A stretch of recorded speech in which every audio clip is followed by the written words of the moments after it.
Hey, good morning.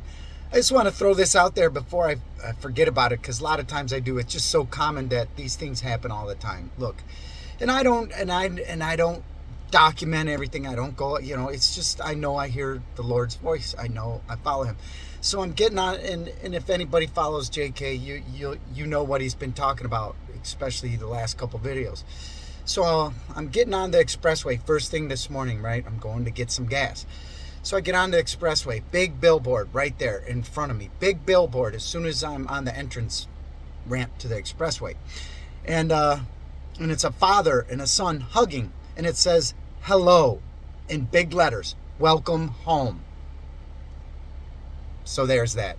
Okay, okay, everything's coming into sync. Everybody who's born again in the Spirit, who's ready, been made ready to go home, and we're all coming into sync, no doubt about it. And the weird thing is, if you watched the video that I put out yesterday, that the Lord, poured out of me, gave me that verse. And it's funny because at the end of that video, I said, look, I was at a place feeding goats, and it's funny, they were fighting and butting heads. It's funny to watch.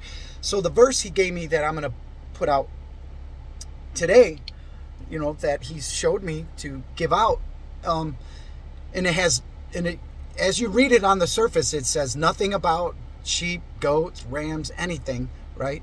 But when you take it back to the lexicons, it talks about a large ram in a pasture with the sheep and their butting heads. All right, so how could that be? And I mentioned it just yesterday, and then I'm like, Lord, well, I just listened to his voice, and he gives me this verse, and it's a verse out of Genesis. And it's not on the surface as you read it, but when you take it back to the lexicons, it talks about a ram and these sheep butting heads. Okay, it's crazy.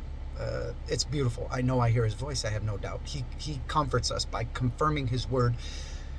What he's telling us, what he's showing us, he confirms it. He comforts us over and over and over through multiple ways. Like I said, you could turn on the radio and you're like, Lord, is this really what you're telling me? You could turn on the radio and the words in the song that is on at that moment. Boom, yes. And then, or someone else you'll talk to, and they'll say the exact same things that he just told you. Or you could just run into a random stranger and they'll say the words he just told you. Or you could turn on YouTube and watch another video, and boom, there's the verse he just gave you. I mean, are you open to it though? Are you seeing it? Are you open to the spiritual leading of the Lord? There it is. All right, God bless. I just wanted to put this out here because I don't do this all the time. I'm not gonna always tell you everything, all the little details about from the time I wake up to, and it is crazy. And I'm not comparing myself to anybody. It's just like we all seem to be coming into sync. Right? We're coming into sync, and we know when the Lord's speaking to us. And it's a supernatural thing, no doubt about it. It's supernatural. We're living in the matrix. Things are changing quickly all around us, and it's time to go home. All right, so be ready. God bless. Have a good one. Bye.